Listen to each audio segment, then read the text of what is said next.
રાજ્યમાં હજુ તો ચોમાસું બેઠું નથી ત્યાં તો અમદાવાદ શહેરમાં ભૂવા પડવાની શરૂઆત થઈ ગઈ। જી હા, માનસી સર્કલથી જજીસ બંગલો રોડ પર જવાના રસ્તા પર મસ્ત મોટો ભૂવો પડ્યો। ગોયલ પ્લાઝાની સામે પડ્યો છે વિશાળ ભૂવો અને આ ભૂવાના કારણે લોકોને પરેશાની। દુકાનોની બહાર ભૂવો પડતા દુકાનદારો અને રાહદારીઓમાં ડરનો માહોલ છે। એએમસી તંત્રએ ભૂવાને કોર્ડન કરીને બેરિકેડ મૂક્યા છે। હવે પ્રશ્ન એ થાય છે કે ચોમાસા વગર ભૂવો પડ્યો તો પડ્યો કેવી રીતે? અત્યારે આ સ્થિતિ છે તો ચોમાસામાં રસ્તાની શું સ્થિતિ સર્જાશે? હાલ તો તંત્ર ભૂવાનું પુરાણ કરવામાં વ્યસ્ત છે।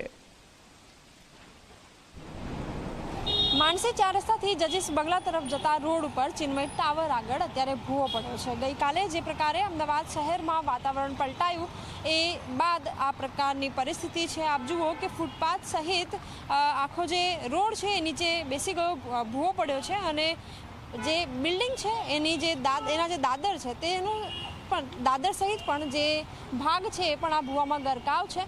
લોકો પણ આપણી સાથે ઉપસ્થિત છે, એમની સાથે પણ વાતચીત કરીશું, પરંતુ એ પહેલાં આપ દ્રશ્યો જુઓ કે જે જૂની લાઈનોનું રિહેબિલિટેશન નથી થતું એનું કેટલું મોટું પરિણામ આવે છે કે લોકોને કેટલી મોટી નુકસાનની હાલાકી ભોગવવી પડે છે।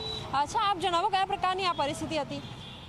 પહેલાં પૂછ્યું તો હતું જ, આમ હાલતું હતું, તિરાડો બધી હતી, પહેલાં કામ કર્યું ને એટલે હતું જ પૂછવું, અને રાતે 12 વાગ્યા પછી થયું છે। અચ્છા, કોઈ હતું અહીંયા જ્યારે આ પ્રકારની ઘટના? ના, કોઈ નહોતું, સવારમાં કોઈ નહોતું।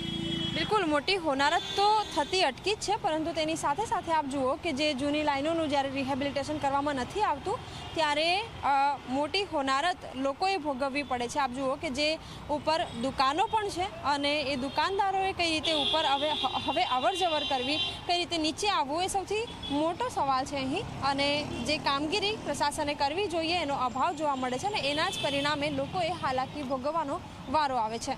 કેમેરામેન મુકેશ ચૌહાણ સાથે સપના શર્મા, ઝી24 કલાક, અમદાવાદ। અને આ સાથે અત્યારના સમાચારમાં બસ આટલું। પડે પણની અપડેટ મહત્વ